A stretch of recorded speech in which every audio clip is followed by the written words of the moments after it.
So, somehow, in 2023, we are in the midst of an honest-to-God South Park renaissance. Cannot say that I ever saw this coming. I've been a fan of South Park for a long time, as you can probably tell from my dozens of South Park videos, but just before season 26 began this year, I suddenly saw a massive spike in viewership on tons of my South Park videos. Then, when season 26 began, they spiked even more. I never would have guessed that my episode breakdowns for the 26th season of South Park would outperform my breakdowns for the most recent season of Rick and Morty. But here we are. I covered 5 out of 6 episodes of season 26, and to close everything out, I wanted to put everything in one place and add some final thoughts on the latest season of the show. This video is basically a compilation of all of my individual breakdowns, plus new thoughts on things I missed or got wrong in between each episode breakdown, and finally, there will be a big final thought section on the season as a whole. If you're not interested in rewatching all of the breakdowns you may have already seen, don't worry, I'll have time codes in the description so you can jump between my new thoughts on each episode and final thoughts on the season. Plus, I'm going to be talking about my overall thoughts on this interesting South Park renaissance as well, so let's do it. South Park's 26th season just premiered, and Jesus, let's just take that in for a moment. South Park's 26th season just premiered. That's crazy. The season premiere tackled some recent Kanye West controversy in a very different way than usual, but in my opinion, probably much more effectively. And though they didn't actually put Kanye himself in the episode, they completely dismantled his string of anti-Semitic comments incredibly clearly and effectively. But it also naturally built off of what the past season or so has established for the show, and brought back a now pretty frequently recurring character in a fun new way. So let's break it down. So I think what makes this episode work, in classic South Park fashion, is that its primary focus is on the kids and a dilemma that they're going through on a personal level. And through exploring that dilemma, they introduce the social commentary. I definitely prefer it when it feels like the issues the kids are having are actual kid-focused issues that any kid could deal with. In this one, Stan is bummed out because Kyle is starting to spend more time with Tolkien, a very relatable concept for a kid. And I actually think this works doubly well because not only is Kyle Stan's longtime best friend, but over season 25 and the Streaming Wars specials, Stan started becoming a lot closer with Tolkien. So his longtime best friend and his new friend are now hitting it off and spending all their time together without him. It not only builds off of the history of the show, but the most recent developments as well, really effectively. Kyle and Tolkien are now making TikToks together, and everybody in the school except for the main gang seems to love it. I was wondering when South Park would feature TikTok more prominently, and the way they showcased Kyle and Tolkien's content made me laugh a lot. I think a lot of older audience members just react the same way that Stan, Cartman, and Kenny do here, dumbfounded by what this even is. Funny side note, I checked out their username, KyleTolkien23, on TikTok, and it looks like South Park Production probably locked down that account. It's set to private, but I would kinda love it if they started animating little TikToks that Kyle and Tolkien make together and just posting them. Post-production Johnny here. As I was editing this, it turns out they actually sent this TikTok live, and it does seem to be from the South Park Production. They're posting Kyle and Tolkien's TikToks, so go follow KyleTolkien23 on TikTok. But Stan's jealousy over the situation kicks Cartman into action, and as per usual, that's what sends everything flying off the rails. In order to try and split Kyle and Tolkien up, he starts trying to fill Tolkien's head with anti-Semitic lies about Kyle, particularly echoing the idea that Kyle runs Hollywood. And this idea starts spreading around not only the school, but also the entire town. Can we just admit this whole woke thing isn't working? I mean, it's been great in so many ways, but now it's like every movie and every TV show, you know. Oh hey, it's my comment section whenever I talk about a show being rebooted. There has obviously been a lot of anti-Semitism in the news cycle recently, but it was absolutely most prominent when Kanye West was doing podcast and interview press tours. South Park has lambasted Kanye before in absolutely classic episodes like Fish Sticks and later in The Hobbit, generally parodying his inflated ego in really fun ways. This time, rather than bring their version of Kanye back to South Park, they incorporate these controversial statements and claims into another ongoing character, Cupid Ye, who sort of represents this very troubled aspect of Cartman's own mind. And I actually think this fusion of these ideas into Cupid Ye was really smart for a few reasons. For one, the conversation around Kanye during that press tour did largely become about his mental health and whether or not he was having a manic episode. So tying the story into Cartman's mental health, I think, is effective. 2, previously the reason parodying Kanye was fun was because you could push it to such hilarious extremes. Yeah, Kanye is egotistical, but refusing to budge when he can't understand the fish sticks joke is an escalation in a really fun and absurd way. But now Kanye is saying things that are absurd and harmful, and he's also doing it in a way that is frankly beyond parody. Like, how are you going to escalate Kanye into parody when he's already going on talk shows praising Hitler? The answer is you probably aren't. And lastly, I think that Cupid Ye's whole arrow gimmick is a really apt visualization for how these anti-Semitic ideas kind of end up spreading. It seems like it should be very easy for these harmful stereotypes to get weeded out with the simplest of research and critical thinking, but the more they're echoed in the news cycle, even if it's to criticize the takes, the more people sort of just get stuck with these little Nazi arrows. And this stuff really has been spreading. I've been running this channel for over 6 years, and in all that time, I have never once gotten any even remotely anti-Semitic comments. That is until the last 6 months or so. No joke, there has been a real influx. Just last week, I got someone who blamed Justin Roiland's ousting from Rick and Morty on quote-unquote a Jew in Hollywood. Yeah, it's getting pretty gross out here. And I know these are mostly outliers, but still, I think that South Park's approach to shooting down Kanye's claims was really smart and really effective. Form a story around those kinds of ideas spreading, and then refute them directly to the camera at the end of the episode. And point out that finding this information is not difficult. If one idiot says that a certain group runs Hollywood, look into it. And to top it all off, they even give a full-on history lesson as to how Jewish people joined the ranks of Hollywood in the first place, breaking down their roots as entertainers in vaudeville when other jobs were more difficult for them to obtain, and how those entertainers eventually ended up moving to Hollywood and forming the first movie studios, which at that time was not seen as high-class work. And their descendants are now a decent percentage of the thousands of people of all races that make Hollywood run. And in perfect South Park fashion, they bring it all back to a comedic ending when these producers decide that Kyle's message was so clear and effective that they actually want him to run Hollywood. A funny capper. But even funnier is what they do when they cut to credits. They only list Matt Stone, who is Jewish, as the creator, writer, and director of this episode, even listing Trey as the assistant to Mr. Stone. But I really love that South Park was the show to approach this issue so clearly, because frankly there are a lot of people who watch South Park who are a little bit impressionable. I hope this one gets through to them. Of course, I expect I'll still get a lot of weird and awful comments about it too, so that's cool. There were a few other things I really liked about this episode. One, when everyone started confronting Kyle about the aspects of Hollywood they don't like, you hear some pretty funny complaints. Oh, Lord of the Rings prequel show? Aren't there enough superheroes? A Super Mario movie? Mushroom Kingdom, here we come! But from a character standpoint, I especially loved that when Kyle is being confronted, Tolkien and Stan were the ones to stand with him and defend him. I've actually really loved Tolkien's increased presence since the Big Fix, and seeing him now have a real friendship with both Stan and Kyle is pretty satisfying. For the most part, it seems like South Park is continuing to get back to basics with these short little seasons that have become the new norm. Season 25 mostly contained episodic adventures focused on the kids with some minor continuity sprinkled throughout, while the Paramount Plus specials have sort of dived headfirst into the bigger two-part serialized stories. And while it is kind of a bummer that we only get 6 regular episodes a year now, I think this format is giving us the best amount of variety and storytelling we can hope for. And this first episode effectively built off of some of the more subtle character relationships we saw grow in the last set of episodes while telling its own standalone story. It maintained the small status quo shifts like Cartman living in the Coney Island hot dog stand or Tolkien's family running Credigree Farms, but it didn't draw attention to those things plot-wise. These are just aspects of the world now. These are the places these characters live. So overall, I was really happy with the season 26 premiere, and I'm pretty excited to see what we get in the next 5 episodes. But I also want to know what you thought about South Park season 26's premiere. Did you like the way it approached Kanye's latest controversy, or do you wish that they had just brought their version of Kanye back to South Park instead? Did you like the return of Cupid Ye this time? Let me know below in the comments, and stay tuned for more. Peace.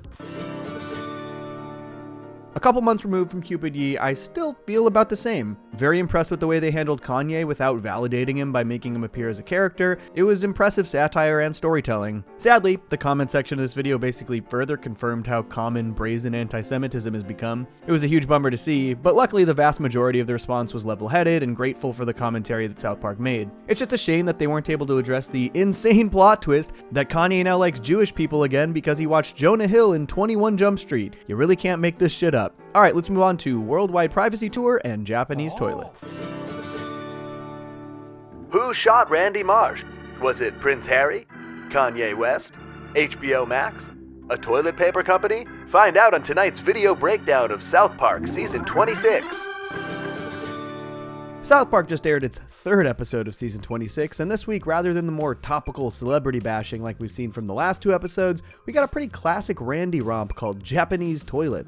And man, did this episode take some twists and turns that I loved. But South Park has been all over the news recently, partially because Prince Harry and Meghan Markle did not take kindly to their portrayals in the previous episode, Worldwide Privacy Tour, and partially because Paramount and South Park Studios are getting sued by HBO Max for $500 million for breach of their exclusivity contract. There's a ton going on, and I'm going to talk about all of it in addition to breaking down this week's episode. Let's start with the Angry Royals, move on to the latest episode, and then I'll wrap up the video breaking down the massive lawsuit. So I didn't talk about last week's episode despite the major controversy surrounding it. I did think aspects of it were funny. Overall, it just wasn't one of my favorites. Though, that hardly matters because they seemed to have been entirely validated by the response. The episode focused on the prince and princess of the Canadian monarchy leaving the royal family and embarking on a worldwide tour begging for privacy. An obvious rip on Prince Harry and Meghan Markle, who since leaving the royal family have written books, done countless interviews, podcasts, and a Netflix series, I think. Obviously the commentary being that if they really wanted privacy, they should stop putting themselves on public platforms. And then we saw something that I didn't think we'd ever see again. A folly that most celebrities learned not to make over a decade ago. After the episode aired, it was reported that Meghan Markle was upset and overwhelmed by the South Park episode's portrayal.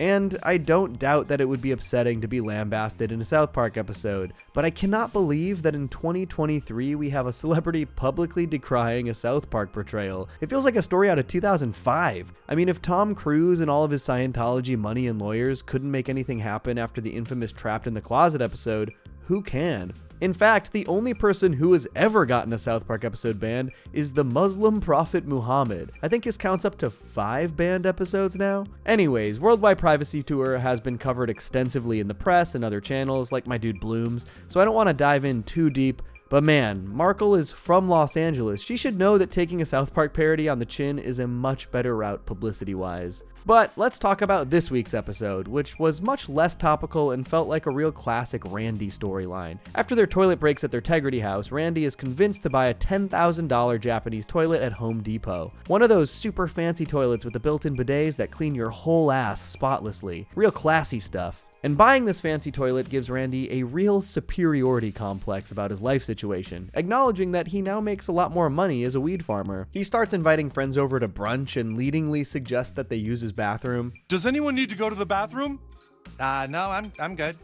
Oh, maybe some more coffee then. I said it before, but this entire situation feels very classic Randy, and it's a great example of why I think the people calling for the show to abandon Tegrity Farms are wrong to do so. There is no reason we can't have classic Randy storylines set at Tegrity Farms. This is only tangentially related to the fact that it's a weed farm, stemming from the idea that Randy makes more money now and how this affects his attitude. He mentions weed, but the episode has nothing to do with weed or selling weed otherwise. Though I did love the little set decoration detail that at brunch there's a vase on the table with a couple of weed plants in them. Also, can we point out this weird little mix of people at brunch? The Stotches, the Tweaks, Nelson, and just Sheila Broflovsky? Wonder where Gerald was. The other fun aspect of the first half of the episode is how Randy's new pompous attitude is affecting Stan's school life. Randy apparently called everyone to tell him about his expensive toilet, and now they're all ripping on Stan for being rich. Stan, just so you know, nobody gives a shit. Okay, you know it's bad when Cartman would rather hang out with Scott Malkinson, and also whoever this kid is. I guess his name is Douglas, and he's been around since Breast Cancer Show Ever, according to the wiki, but I fully had to look him up. We also get the debut of this brand new character named Betsy, who actually got some lines. Did you know some people can't even afford to eat? How about caring for something that matters, you bitch? And honestly, great delivery, great design. I hope we see more of Betsy. And her name makes me wonder if she's maybe voiced by Trey's daughter Betty, who's done a ton of younger kid voices for the show in the past. Regardless, very funny line. Anyways, Randy being this embarrassing and messing with Stan's school life is another aspect of the episode that feels very classic South Park. But the episode takes some crazy turns, and this is honestly where it really hits for me. Jimmy tries to warn Stan about the toilet paper industry and spouts off some crazy data, like the fact that supplying the US with toilet paper takes 31.1 million trees per year, which is absolutely insane. And sure enough, when Randy tries to convince everyone to switch to fancier toilets that clean your ass better, he gets shot. I did not see this turn coming, and I actually rewound it because I wanted to make sure that's what I actually saw. But the transition into the conspiracy-laden, thriller-esque tone was a welcome one. Stan's investigation eventually reveals that Jimmy had been harassed by big toilet paper when he was in 2nd grade because of an article he wrote for the newspaper, and after Stan tries to reveal the truth and stop big toilet paper, Randy rushes up to stop him and then tells everyone that he's actually very pro toilet paper, obviously deciding that it is not a battle worth fighting. Bro, I got shot. The episode ends with Randy digging up the old toilet, placing it back in their bathroom, and claiming that buying luxury items isn't always worth it because it might lead you to feeling like you need to upgrade everything else in your life. And honestly, I'm not sure I vibe with this final message because the episode made some very valid points about toilet paper. It kills so many trees every single year, and it doesn't even clean your ass very well. Water is a super renewable resource and 100% does a better job cleaning. I really hope the toilet paper companies don't see this video, but I did overall really enjoy this episode. South Park seems to be fully embracing more episodic stories during their shorter 6-episode seasons, and halfway through season 26, it seems like they're going that route again. I like that they started with some more topical commentary and celebrity parodying, and now they're doing a story that, I'm guessing, was just inspired by Matt or Trey getting a fancy toilet, or just using one maybe. I like the variety of types of stories. Going all topical commentary can definitely get tiresome. Okay, now let's talk about this lawsuit because it is pretty crazy. I actually speculated about the state of South Park's standing between streaming services back in my Streaming Wars coverage last summer, and it has become increasingly clear that that story was entirely about the conflict we're seeing between HBO Max and Paramount Plus. Your son and his friends just made exclusive deals for multiple streaming services. Basically, HBO Max is suing Paramount Plus and South Park Studios for $500 million. A few years back, South Park and Paramount auctioned off the rights to stream South Park for hundreds of millions of dollars, eventually being won out by HBO Max. However, HBO Max licensed these episodes under the understanding that they would not only be getting the entire library of 300 plus episodes, but also the very valuable rights to stream brand new episodes after they air on Comedy Central. And at the time, the 3-year contract would grant them 3 new seasons of 10 episodes apiece, so 30 brand new episodes of South Park. Then the pandemic hit and season 24's plans changed substantially. However, South Park still managed to produce 2 specials, the pandemic special and the vaccination special, basically the equivalent of 4 episodes, which did air on HBO Max. However, they allegedly promised that a real 10-episode season 24 would be coming eventually. But this is when Paramount Plus signed a massive new deal with South Park Studios, and I've brought up in other videos how insane this deal was. Essentially, South Park was renewed for 7 more years, and in addition to more seasons, they'd be making 2 quote-unquote movies a year to air exclusively on Paramount Plus. Now, at the time, this sounded wild. They did produce 2 post-COVID specials for Paramount in 2021, but then the promised season 24 never happened, and season 25 aired the following year in 2022. However, season 25 only consisted of 6 episodes, rather than the previously promised 10. These Paramount Plus movies are basically 2 episodes apiece, so effectively what this massive Paramount deal did was divert 4 episodes from their production cycle, episodes that should go to HBO Max, and instead turned them into 2 specials a year to air exclusively on Paramount Plus. They basically cut their season order short so that they were still technically delivering new seasons to HBO Max, but also giving their own streaming service, Paramount Plus, new exclusive South Park content without adding anything to the South Park Studios workload. In my Streaming Wars video, I talked about how crazy it is that the deals worked out this way, and so it does not surprise me at all that HBO Max is suing Paramount here. After expecting 30 new episodes to exclusively stream on their service, they will effectively only have gotten 12 episodes and 2 specials, roughly half the order. Plus, a direct competitor is airing these big event South Park specials. I am very curious how this will pan out. I expect that either Paramount will have to pay out to HBO Max,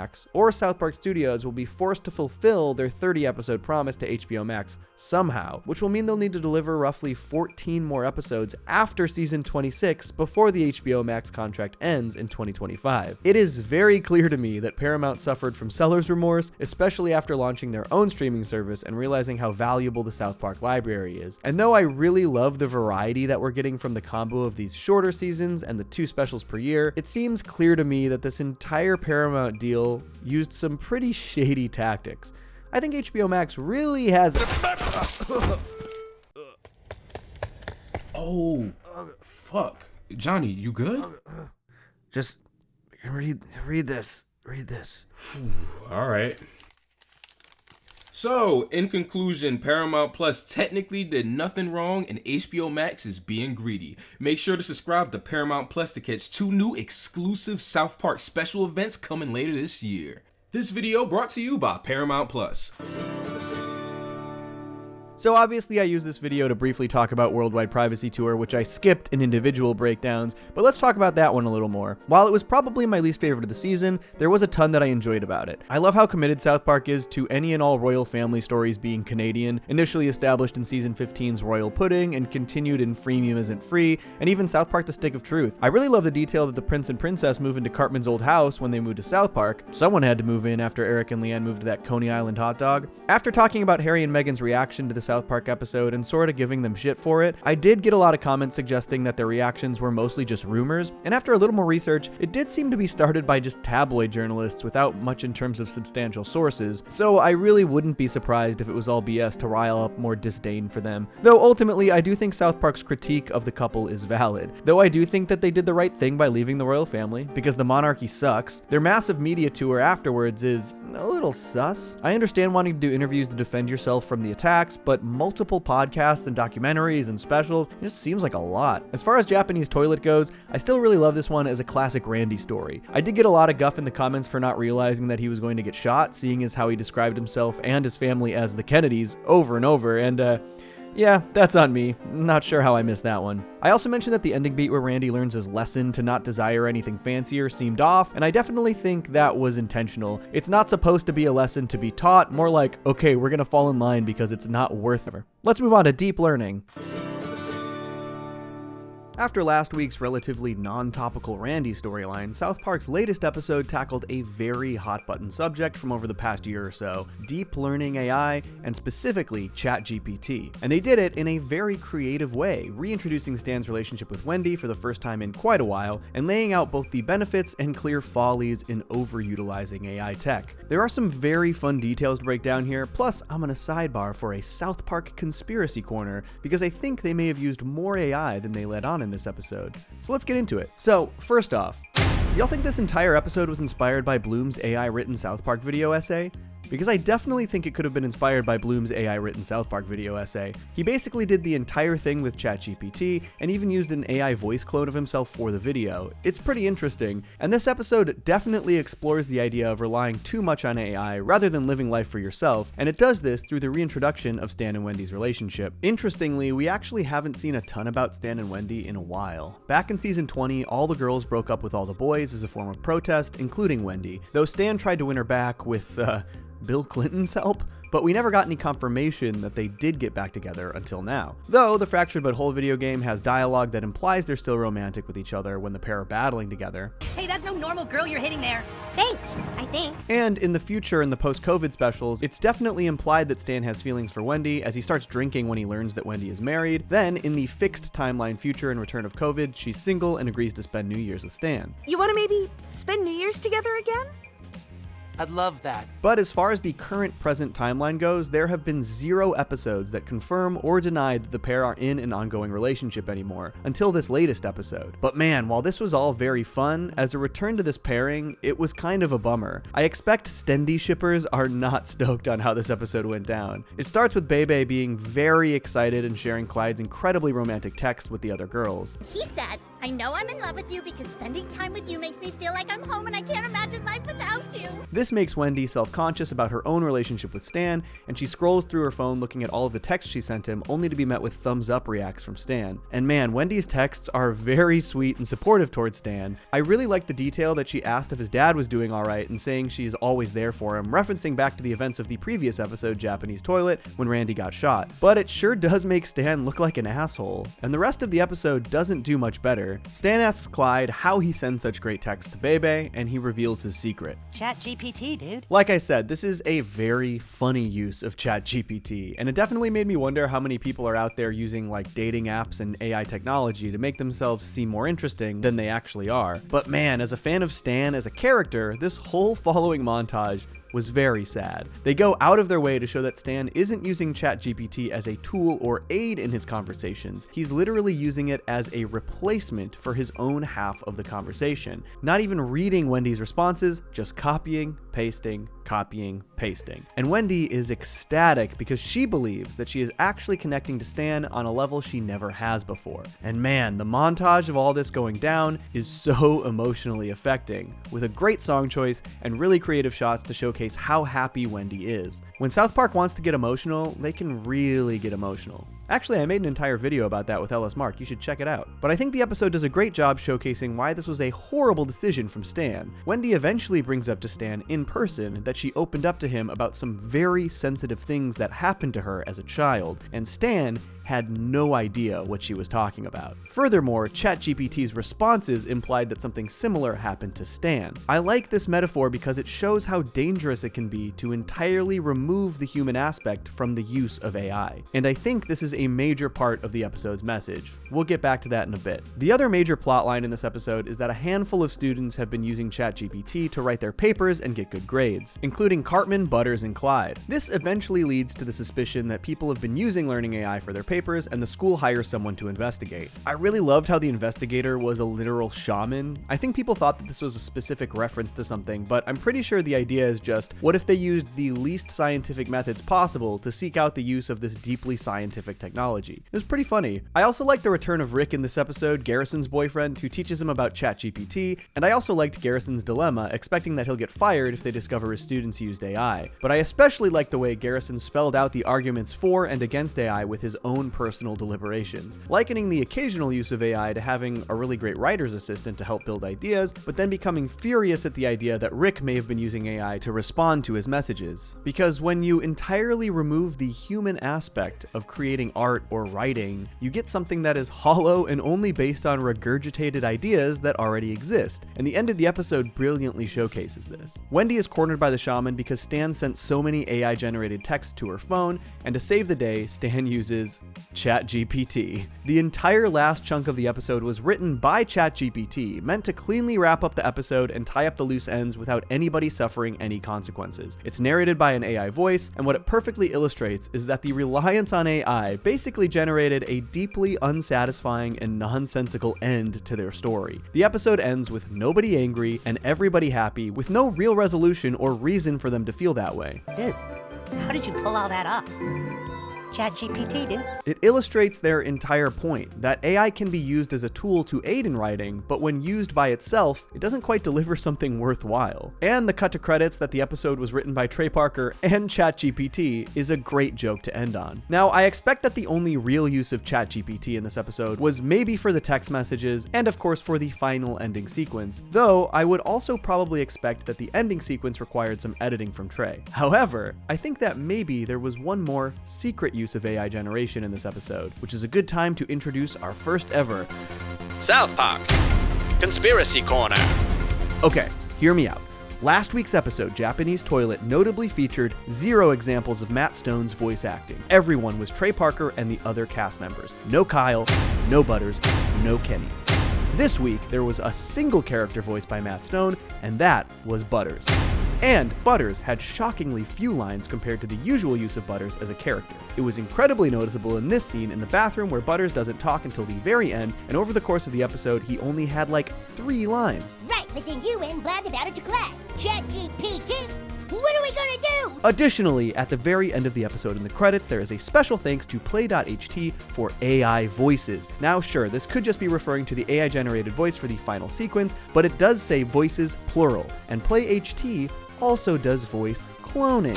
So here's the conspiracy. What if a couple of weeks ago, Matt Stone got a fancy Japanese toilet and Trey Parker started roasting him for it, opting to write an entire episode around the idea? And what if this made Matt Stone so upset that he refused to participate in the episode at all, and is still so mad about it that he didn't participate in the latest episode either, forcing Trey to use limited Butters dialogue generated by AI technology? Or maybe Matt Stone is just sick and hasn't been able to read for the show for a couple of weeks. I also live in LA, and there are a lot of sicknesses going around right now. Actually, if you listen to some of my recent videos, you might be able to tell the weeks that I was sick. Plus, many people have pointed out that even Trey's voices have sounded off this week. For the most part, they were terrible. It could be attributed to the fact that these dudes are getting older, but also it's fully possible that Matt has been sick and Trey caught whatever Matt had, and they're struggling through this dialogue. Either way, Matt Stone's absence from the voice cast is definitely noticeable and intriguing. thing. Hopefully he's just been sick and will return next week, because it's been weird to have absolutely zero Kyle participation in either of the last 2 episodes, and also just such limited Butters dialogue. I wonder if this is one of the reasons they've been using Betsy more, voiced by Trey's daughter Betty. She once again had a line of dialogue in this episode and was featured very heavily in different shots. Lastly, I want to talk about one other point they made in this episode. Stan asserts that AI has to be a tool that is accessible to everyone because it's so powerful that corporations are going to use it regardless. And if people don't adapt, they will simply be replaced. And I think this is a very unfortunate reality. There are so many instances already of companies trying to cut costs by replacing artists with AI, and the better AI gets, the more likely this is to keep happening. Corridor Digital recently did this rock, paper, scissors, quote-unquote anime, and while many claim this is mostly just a cool tech experiment, the reality is that they frame it as a way to make animation more accessible to non-artists. But they also specifically used frames from the anime Vampire Hunter D to generate the art style that they used. They literally had to rip off other people's art to make all of this happen at all. The channel Mother's Basement actually did a great video about this. Highly recommend checking it out. I do think that there is a place for AI in art, but it has to be in aid of actual artists. It cannot be at their expense. And unfortunately, with our highly profit-driven culture, corporations are for certain going to see this as simply a way to save money. So I do think that they have a point here. I do not think people should be generating art or shitty stories with AI and selling them for profit, because ultimately that art can only exist by pulling from the existence of other artists' hard work without any residuals going their way. Hopefully, precedents set in copyright law will prevent artists from being exploited by deep learning AI. But there is no doubt in my mind that corporations, studios, and people whose only job is to maximize profits will exploit this technology wherever possible and exploit real, actual artists in the process. There may just have to be some kind of middle ground in which artists utilize AI as an assisting tool, but not as an outright replacement. The moment jobs are lost to these machines is the moment that this technology can fuck off. But that's all I got this week. How do you feel about deep learning? Has the latest season of South Park done it for you? Is Matt Stone secretly mad at Trey Parker because of a Japanese toilet conspiracy? Let me know below in the comments, and stay tuned for more. Peace. Okay, a few things to address after this one. One, yes, I missed that Garrison actually was worried he'd get in trouble because he was using ChatGPT to grade the kids' papers. But that totally tracks as a concept for Garrison, something that he would definitely get caught up in, and it works great for the episode. Two, it's obviously very clear that the ending sequence written by ChatGPT is where all of the AI was used, including for everyone's voices. I didn't really make it clear in my commentary that that whole section was AI. It's made very clear in the episode by Mackie and Cartman using very basic versions of their catchphrases, and those catchphrases are just very poorly implemented into the story. I think Cartman actually calls Stan a dumb Jew. 3, I did forget that Matt Stone actually voices Rick, so he did have a voice in this episode besides Butters, and one that was featured more prominently. However, it's also a much deeper voice, and based on the 1-week break they took after the episode, I definitely think that Matt and Trey really were sick and needed time to rest. And lastly, I've gotten a lot of pushback on my stance that once AI starts replacing jobs, it's a problem. In the context of this video, I thought it was very clear that I was referring to creative positions. Obviously, there's tons of important work deep learning can do in other areas of industry, and especially in research and medicine. But I firmly stand by my take that creativity should never be automated. Art requires human experience, and I'll never waver on that opinion. AI in aid of human expression is fine. AI replacing it, no. Okay, let's move on to Dikinbaus Hot Dogs. God, these shorter 6-episode South Park seasons really do come and go so quick, don't they? Even with 2 weeks off in the middle, it feels like season 26 just started. The 5th and penultimate episode of the season of South Park, titled Dikinbaus Hot Dogs, just aired, and I thought this was another great example of South Park finding a perfect balance between old and new. This is a really great Butters episode, a really great Cartman episode, and a very strong Kenny episode, for his birthday no less. But it also definitely feels like a bit of an inside look at how Matt and Trey have been feeling while they reopen Casa Bonita. So there's a ton to talk about. Let's dive in. Like I said, this is a great Butters episode, as Butters gets a part-time job at Willie's Chili Ice Cream Shop. This definitely seems to be inspired by the recent string of states that have been loosening up child labor laws due to the severe lack of people who have any interest in working in the service industry. Yeah, well, I guess these days, it's real hard for businesses to find people to work, so they'll take whatever they can get. But I think the story really fits for Butters for a bunch of reasons. He's generally a really hard worker. Episodes like Butters Bottom Bitch, showing his surprising work ethic and business acumen. Both alternate futures in the post-COVID specials actually showcase this well also. In one, he becomes the ultimate salesman slinging NFTs, and then in the fixed future, an incredibly hardworking server at Bennigan's. It also makes sense that Butters' parents would want to put him to work. They ground him every chance they get, so their perception would be that he should be out working and not getting into trouble. But this is also a great Cartman/Butters story, one of those classic instances where Cartman manages to manipulate Butters into something he isn't actually interested in doing, in line with episodes like The Death of Eric Cartman, Osimo, and fittingly, Casa Bonita. When Butters gets this job, Cartman is instantly jealous of the money he'll be making. My dad told me if I got a job, we could put my paychecks in my very own bank account. I want a bank account. And this line cracked me up because I actually just watched an episode in season 4 where Cartman is presented with this exact opportunity. Take that money and open up a savings account that has compounded daily interest. You can compound daily my ass with interest, Mom. I'm going to the toy store and buy me a skateboard. I think this is a good illustration of Cartman's psychology. When his mom told him it's something he should do, he said hell no. But when it's something another kid has, he gets jealous. I really loved Leanne's reaction to Cartman asking her to let him get a job, recognizing that he is absolutely not cut out for work in the service industry. And I also love that this conversation all embraces the storyline last season that put them in the hot dog house in the first place. And of course, Leanne was right. Cartman is an absolutely awful employee, refusing to work, satirizing a lot of the rhetoric you hear about employment from the younger generations these days. So haven't you heard of Bare Minimum Mondays? It's a thing that young people have created because we care about our mental health. But after doing exactly no work, Cartman starts to wonder why he can't be the boss, and he gets an idea. In a sequence that parodies the classic opening of 2001: A Space Odyssey, a really funny homage. Cartman recruits Kenny, and the pair decide to use Butters' new income as capital to renovate and reopen a hot dog restaurant in Cartman's Coney Island hot dog house. Honestly, just a really fun, simple idea. And I especially love that this entire episode premise feels like a classic Cartman scheme while still building on the continuity that they've established in the more recent seasons. While it was pretty short-lived, this is a really fun culmination of the little Cartman hot dog house arc. And on top of that, it parallels Matt and Trey's real-life venture saving and renovating Casa Bonita, whose grand reopening is almost here. A place that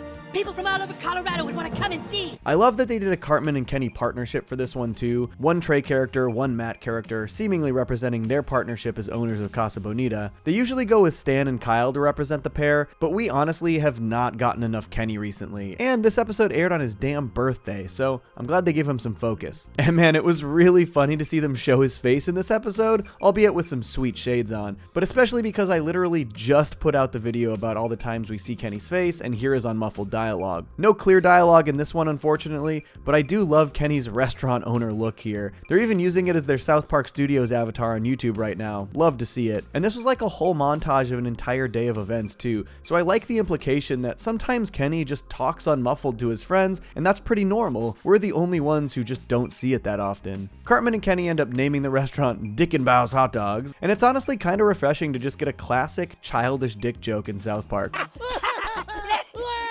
Let Dikinbaus put his smile on your birds. It's also refreshing to see these two just laugh hysterically together. Even though this is an episode about them starting a restaurant, a super adult-ass thing to do, they're still using it as an opportunity to be super immature. Interestingly, it looks like they actually changed the name of not only the restaurant, but the entire episode at the last minute while making this episode. Earlier in the week, all of the official marketing for the episode listed the title as Dikinbaus Hot Dogs, which is obviously just a different Dick and Balls pun. The IMDb listing, Wikipedia, and official tweets about the show also all listed the episode as Dikinbaus, but Dikinbaus is way better. I'm glad they opted to change this. Gotta get a good German-sounding name for your Wiener Hut pun. I really wonder if the way they portrayed Eric and Kenny as restaurant owners is how Matt and Trey have felt through this entire process opening Casa Bonita, throwing out ideas and plans without the know-how, and then sort of just watching as everyone else does the construction. I'm sure they've learned a lot. I did get a chuckle out of them showing that literally nobody wanted to apply to work at the restaurant, because literally yesterday I saw a news report about how people were lining up to apply to work at Casa Bonita. But I guess that's the difference when you're a couple of kids and not Matt Stone and Trey Parker. God, but I loved that they brought back Daryl Weathers, aka the Tucker Jobs guy, who first appeared in season 8's Goobax, and the revelation that he, too, is lazy as hell when it comes to employment. All right, fine, never mind, we don't want to hire you. You're gonna take my job! And ultimately, it's Butter's hard work that saves the day and brings customers to the new restaurant, earning him his entire investment back, but getting Cartman all the credit in the process. And man, do I love how Cartman gets his comeuppance in this episode. Butters uses his incredible business acumen to develop an exit strategy from the business that includes relocating the Cartmans. We think that my little Eric deserves to get exactly what he's been wanting for a long time. And so, the Cartman Hot Dog House saga ends with Cartman finally moving back into his old house, but only after the hot dog house became the literal coolest place for a kid to possibly live. But I hate this stupid house! I don't want to be here! I want to be in Dikinbaus! God, just so satisfying. Butters gets his revenge on Cartman for taking advantage once again, and Leanne gets another well-deserved win over her son after he forced her through the entire hot dog house ordeal. Though I was a tad disappointed that there were zero references to the Prince and Princess of Canada having lived in this house from Worldwide Privacy Tour just a few episodes ago, I had kind of hoped that the prince was just still living in South Park. But it's super interesting to see them conclude this arc and sort of reset the continuity on Cartman's house. It was a short-lived thing. They only lived there for 7 episodes and 2 Paramount Plus specials, but I kind of like that they're willing to do these little mini arcs and conclude them when it feels right. Plus, I would be shocked if this was the last we see of Dikinbaus Hot Dogs. It's now one of the coolest places for kids to hang out in South Park, and I expect it will become a semi-regular location that they visit in the series. I like that the show is willing to continue to evolve and change things up, and even change things back. I also love that this was clearly inspired by their experiences opening and renovating Casa Bonita. This is sort of the second time they've done something like this. Back in season 15, they released the excellent episode Broadway Brodown right around the time their musical Book of Mormon was released. It all focused on Randy writing his own Broadway musical, and only at the end did it plug Book of Mormon at all. The episode itself didn't mention Book of Mormon even once, in the same way that this one didn't mention Casa Bonita either. It's just a narrative parallel, even though they do obviously have that entire separate episode about Casa Bonita from well before they made the purchase. And after voicing concerns about the lack of Matt Stone voices, as well as the seeming struggle Trey had to maintain his voices in the last episode, I'm happy to say that everything seemed back to normal this week. Lots of Matt voices in this one, and Trey sounded totally fine. I really think they were probably just sick, which would explain them taking an additional week off. Last season, they actually only took 1 single week off in the middle of their 6-episode run, and this time they took an additional week after Deep Learning, so I'm guessing they just needed the time to rest up and heal. And that's where we're at. I really dug this episode. I felt like one of those classic Cartman manipulates Butters episodes, and it also had some really fun callbacks and built on the little bit of continuity we've been seeing throughout these smaller seasons. A great balance of new and old, and a nice little birthday celebration for Kenny, who hasn't really gotten an episode focused on him since the Scoots in season 22 maybe? Next week is the season finale. Damn, that really came fast. But don't worry, there will be 2 more Paramount specials before the end of the year, hopefully in the summer, just like last year. Okay, that's all I got. Hope you guys like those. Dikinbaus. Peace.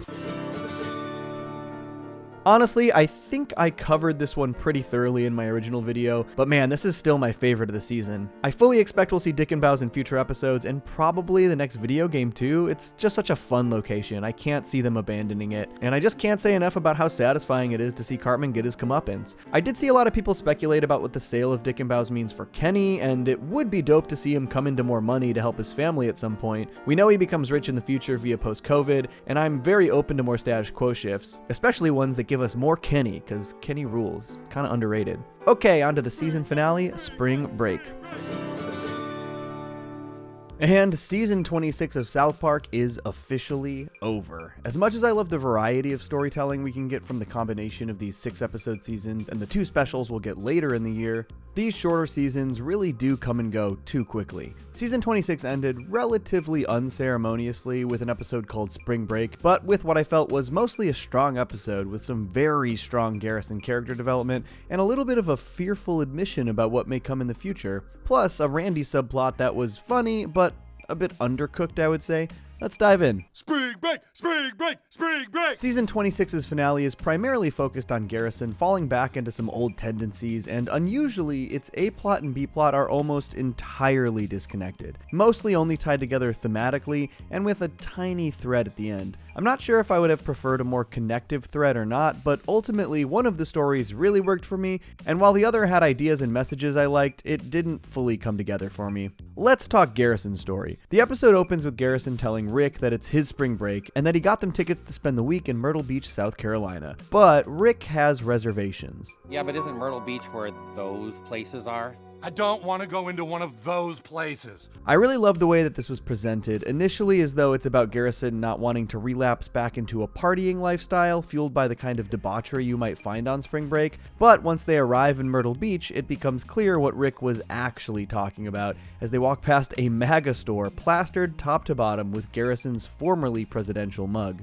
I was wondering how exactly they might deal with the Garrison Trump of it all, especially with Trump seemingly ready to run again in 2024, and I think that this slight ease back into that story thread worked really well, mostly because they tackle it from a character perspective and less of a commentary perspective. Of course, as soon as the folks at the MAGA store realize who Garrison is, they freak out, leading to his first temptation. Well, do you want to come inside and rally a little bit? Oh, no thanks. I don't rally anymore. I think it was super smart to present this as a potential for Garrison to relapse into a lifestyle he's trying to leave behind, at the expense of his new partner, no less. I'm sure that plenty of us know someone who's given up the partying lifestyle, maybe when getting into a serious relationship, and spring break offers the exact kind of ragers and raves that might entice someone back into that life. But of course, as he struggles to sleep, Garrison gets the itch and goes out to the MAGA store while Rick sleeps. I love that they used trancy rave music at the MAGA store to really draw the parallel I mentioned earlier, and it was very funny how quickly Garrison just starts to relapse right back into rallying. Well, maybe I could do just a little bit. I mean, Joe Biden obviously thinks immigrants are made of gold or something, piece of shit. And even after Rick calls concerned about where Garrison is, he's easily pulled back into rallying for the rest of the night. I am your warrior. Liberal left, Hunter Biden laptop. Not gonna lie, I laughed really hard at Garrison just screaming all of these MAGA buzzwords without any clear message. Super funny to see him just kind of yell. But I think what the episode does best is showcase how Garrison falling back into this lifestyle negatively affects Rick so deeply. It's actually really sad. Before they start rallying, we see how excited Garrison is to go to Myrtle Beach with Rick, and once they get there, how dang happy they are together. Oh, Rick, look at how happy we are. I mean, come on, look how cute they are here. How do you deny it? But when Garrison's all-night rallying stops him from going out and enjoying the beach with his partner, Rick is so disappointed. You enjoy the beach, I just gotta sleep a little longer. Okay. I really love how this relationship is at the core of the episode. It really anchors the story emotionally. The shot of Rick sitting alone at the beach is genuinely heartbreaking, but man, the look on Garrison's face when Rick catches him rallying is so funny. And I like that even though Garrison can't help himself but fall back into the rallying lifestyle like it's an addiction, he doesn't actually want to. When Rick catches him and storms off, Garrison chases after him. He genuinely tries to stop falling off the wagon and spend the rest of his vacation with his boyfriend. But no matter where he goes, even when he just tries to use the bathroom, he falls back into his addictions. Yeah, America, yeah! And this last time is the last straw for Rick, and Garrison doesn't follow him. But I really love how this episode ends. Waiting at the airport, Rick sees Garrison on the TV about to give a rally speech, but instead of the typical ranting and ravings, he sends a direct message to Rick. Rick, I am so sorry. And if you are out there, I want you to know that I love you. Honestly, this entire final speech is really touching, as Garrison laments the person he becomes without his partner. And I think this is such a great storyline because it works on multiple levels. This episode really showcases the ways we can care for and empathize with Garrison when he's given stories that are anchored emotionally. Yeah, it's funny when Garrison is a bombastic narcissist and does outrageous things, but he becomes a caricature when they go that route. It was true during the Garrison Trump seasons, and honestly, it's been true in a few other parts of the series as well, and Garrison begging for Rick to help anchor down his character and prevent him from flying off the rails into these kinds of silly, ridiculous stories, the ways he did when he was the show's Trump surrogate, I think is also representative of Matt and Trey's hopes for the character moving forward. It's no secret that they really wrote themselves into a corner with Garrison in 2016. They did not expect Trump to win the election, and when he did, they ended up having to basically alter a mainstay character in South Park for 4 years. They kind of lost Garrison as a real character. And with the election looming next year and Trump planning to run, it seems clear that they do not want to lose their more grounded version of Garrison again. And when Garrison returns to South Park and embraces Rick, he even says as much. I don't want to go through all that again. I just want to stay in South Park with you. But clearly Matt and Trey are anticipating the next couple years realistically, because though they don't want to lose Garrison, we all know it's possible. And Rick's response is exactly what they're going to do. Well, I guess we'll just have to see what happens. And damn, won't we all? The B-plot in the episode is about Randy and Stan being home alone for spring break while Sharon and Shelley go to Santa Fe, and Randy trying to entice Stan into a debaucherous partying lifestyle for spring break. Stan has a different idea though, and Randy doesn't quite understand what he's getting himself into. Oh yeah, Warhammer 40k, of course. I'm down, let's do it. Really? All week? Yeah, dude, you're old enough. This is super funny, especially because Trey is a known board game obsessive, and I'm sure he's a huge 40k fan. I mean, these 40k models in the episode are clearly actual photos. I wouldn't be surprised if they belonged to Trey personally. But seeing Randy's disappointment when he realizes this is all Stan wants to do for spring break is great. And this is when the episode dives into its commentary on some of the manosphere online culture we see these days. They've taught you boys to be ashamed of being boys. Convinced you that your natural, innate male desires are toxic. This is obviously taking aim at people like Andrew Tate, who make an entire living preaching this kind of stuff online. They even have a character who is clearly designed after Tate, and though they name him something else, they literally reveal he's a sex trafficker by the end of the episode. So, you know, put it together. That is the part of the episode that felt a little undercooked to me though. The Tate/Manosphere parallels to Randy's point of view are pretty obvious, so including a Tate lookalike who isn't actually Tate almost felt like it muddied the story. But ultimately, I really enjoyed how they portrayed Randy here. He and the people who feel this way cannot wrap their heads around the idea that some people just want to live these kinds of lives. He cannot accept that Stan and Tolkien want to play Warhammer all spring break. They don't care about wet t-shirt contests or living a debaucherous frat boy lifestyle, and he blames the culture for making them ashamed and afraid to be quote-unquote real men, which is ultimately just an excuse because he's afraid to look at himself and see that maybe he was a problem. And he's directly confronted with this when he tries to get Tolkien's dad on board with getting their boys into trouble and away from Warhammer by assuming that Steven feels the same way he did. I mean, you went balls out on spring break, right? Tried to see chicks' boobs and stuff? No, I didn't. And in a very Randy fashion, he once again cannot even comprehend that not everybody lived this lifestyle. And seeing that Steven, someone from his generation, also didn't live that lifestyle breaks his brain a little bit. Why are you saying that? Why are you making those words with your mouth? And through the entire episode, Randy uses these excuses to do profoundly stupid things, destroying his house with a massive party, and even getting severely injured by swinging from the chandelier. He can't see the problem with his own behavior and how he's suffering the ramifications of his own actions caused by his beliefs and his lifestyle. Yeah, but I can't leave because my son's natural instincts are being suppressed and it's leading to behavioral problems. This attitude leads Randy to literally get arrested, even though he just thinks it's the woke culture and that he hasn't done anything wrong. Weird. I wonder who this obvious cognitive dissonance relates to. Can't quite figure it out. The stories coalesce when Randy watches Garrison's speech on TV talking about how poorly he does without Rick. Without that person who keeps me from destroying myself. Sharon? And while I do appreciate how the stories come together here, it feels like it's sort of a solution to a different problem for Randy. It ties the two separated plots together pretty nicely, but it also doesn't really address the issue that was at hand in this B-plot, which, who knows, maybe it doesn't have to. It just felt a little separated from what was happening with Randy to me. But Randy calling Sharon and crying standing on the porch while she gets back from her trip with Shelley, that was super funny. And even funnier, that she kind of walks past all of the mess that Randy caused only to chastise Stan for playing Warhammer on the kitchen table. Overall, I think this is a solid episode. Not my favorite of the season, but mostly very strong. The Garrison storyline really worked for me, and the Randy storyline had aspects I really appreciated, even though I didn't think it quite rounded out its story as well as I'd have liked. But this episode also had Garrison getting the MAGA crowd to chant "I love Rick" over footage of January 6th, so how can I complain? But Spring Break admittedly does not feel a whole lot like a season finale. Season 25's finale felt a lot more like a final episode than this one. This actually felt more like one of those mid-season finales we used to get when they would split their 14-episode seasons into 2 chunks of 7, which, to be fair, with the impending specials coming to Paramount Plus later in the year, that's sort of what this is. During this new era, season finales don't need to be this big eventful thing, because within a few months we'll be getting 2 new specials, likely with a bigger scale and scope than any single single episode would have. So honestly, I don't mind it much. Overall, I thought season 26 was very strong. It really got back to basics for the show without completely abandoning the serialized aspects that the show has leaned into recently, and I'm really excited to see what they have in store for us with the 2 specials later this year. I'm really hoping for something big and ambitious. Alright, peace. This one seems to be a little divisive, and as I said in my video, I'm mixed about it as well.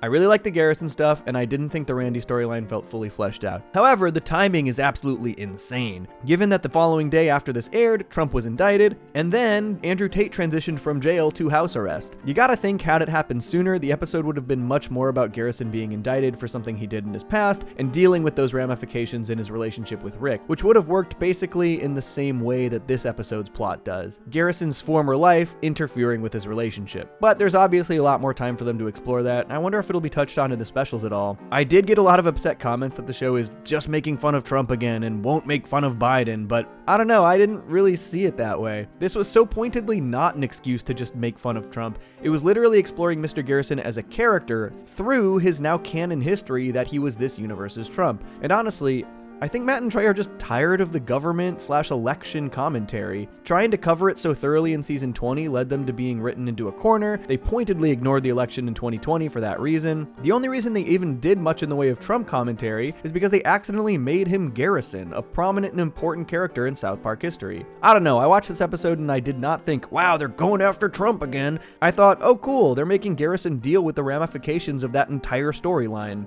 Oh well, people are gonna be mad no matter what. So let's move on to my final thoughts for the season. This is basically how I felt about season 25 as well, but I have really loved the balance that they're striking with these new seasons of South Park. They aren't abandoning the status quo shifts or continuity that they've established. They're shifting things around here and there, and they're making references to these changes, but they're doing so in episodic adventures. This season especially did such a great job giving us variety. There's some fun, modern commentary, some classic celebrity bashing, and also some fully character-centric stories. I truly understand the people who aren't stoked that the seasons are only 6 episodes. They absolutely feel too short. But I also love that we'll get another month later in the year to talk South Park when the specials release, and the fact that this will also add to the variety of types of stories we're getting, especially if they're bigger, more ambitious adventures. It's hard to spread the love in a season that's only 6 episodes, but they did manage to give us stories focused on a ton of different characters. Kyle, Cartman, Stan, Tolkien, Randy, Butters, Garrison, and hell, even Kenny got a lot of screen time. I don't think the season was perfect, but I do think that the direction South Park is taking right now is the right one. I'm glad they aren't afraid to change things up, but also are focusing on contained storytelling. I sat down to try and rank these 6 episodes, and honestly, I had a really hard time doing it. I'm very confident about my top and bottom spot, but the other 4 felt pretty interchangeable, which I actually think speaks to the overall quality of the season. Here's where I landed. 6, Worldwide Privacy Tour. 5, Deep Learning. 4, Cupid Ye. 3, Spring Break. 2, Japanese Toilet. 1, Dikinbaus Hot Dogs. Damn, I can't believe how tough that was. I really like everything ranked 2 through 5 for entirely different reasons, which made it really hard to rank, and again speaks to the variety of episodes we're getting even in these limited runs. Now, before I close out, let's talk about this South Park renaissance and the future of the series. Sanctum Peter Cotium, Deus en Rehunea. My strongest guess as to why South Park has seen such a massive surge in popularity is TikTok. The show has not only increased its own social media presence there, but it's clearly being talked about at unprecedented levels by the user base. The South Park hashtag on TikTok yields 41 billion results. Yeesh! This has to be the biggest factor in getting new fans hooked on the show. There is such a wealth of clips to draw from to get people interested. It actually makes a lot of sense that that's where it's getting interest. Regardless, it is genuinely astounding to see. It's not like South Park was ever unpopular, but for it to get such a massive resurgence this long into its life, it's wild. But the other question is, how long will it last? Will we see these levels of popularity even later this year for the specials, or extending into next year for season 27, or into the future for the next video game? I'm eager to find out because I really love making videos about the show, so expect a decently steady stream of other South Park videos between now and when the specials release this year. I've got a video on Fractured But Whole, and also big videos on both Butters and Kenny in the works, among many others, so let me know if those interest you and what kind of other videos you might want to see. We still don't have a date for the specials. Last year's Streaming Wars aired in June and July, while the post-COVID specials the prior year were in November and December, and we usually don't get an announcement until just a couple weeks before release, so we may just have to stay tuned. But what did y'all think of season 26? Do you like the direction the show is taking? Do the short episode orders annoy you, even though we're going to get these specials later in the year? And how do you feel about this crazy resurgence in popularity for South Park? Let me know below in the comments, and stay tuned for more. Peace. Johnny Chinchilla!